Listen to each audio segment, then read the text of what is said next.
Can you tell us a bit about the experiment you did when you blocked up for 10 days?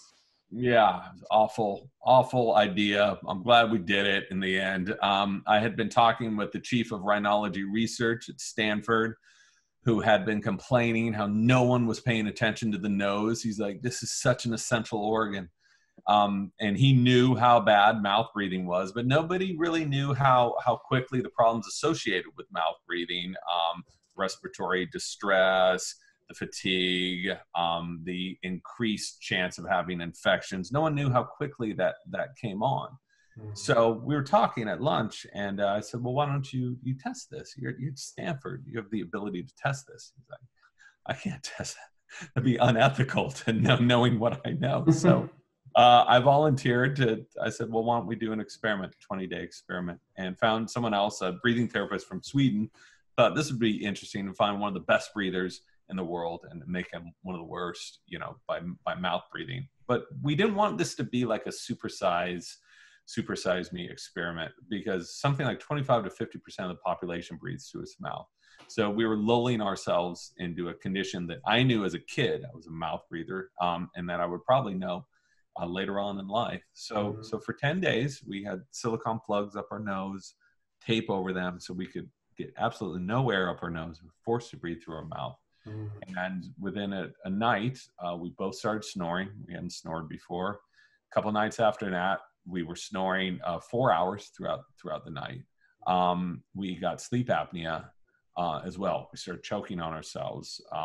We were fatigued, neurotic, crazy. All the other, there are subjective markers, but then there's real data, and it's the real data that I tried to show. My blood pressure went up about 15 points just by changing the way in which I breathed. But the snoring and sleep data I just thought was fascinating. And it's something I don't think a lot of people are talking about is how the pathway in which you take air it's directly related to snoring and sleep apnea. So some people say there's less of a connection with sleep apnea. I can understand that, because sleep apnea is caused by the tongue falling back in the throat, whereas snoring is caused by the soft tissue at the back of the palate. But when you breathe through your nose, you're creating pressure in your airway to push all those things back, right? So you're training your airway to be more toned. Mouth breathing does the opposite. All those things come forward. And the good part about this is we were then able to spend 10 days just breathing through our noses. So we were using sleep tape at night. Whenever we were walking around, we were being very conscious to only breathe through our noses. Snoring went away. Sleep apnea completely went away. We felt just reborn. Endurance, performance, recovery went up. Blood pressure immediately shot down, which I thought was so interesting. First day, 10 points. After that, about 15 points. And it fluctuates. Blood pressure always fluctuates. But I think overall that the numbers were, I had a drop of about 11 points just drinking air through my nose.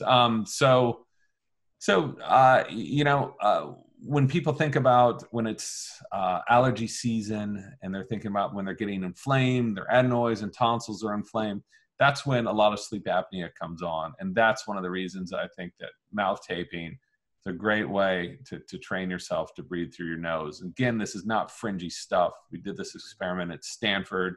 Everyone read the data and the details, and it's so easy, and yet so many people aren't really paying attention to it.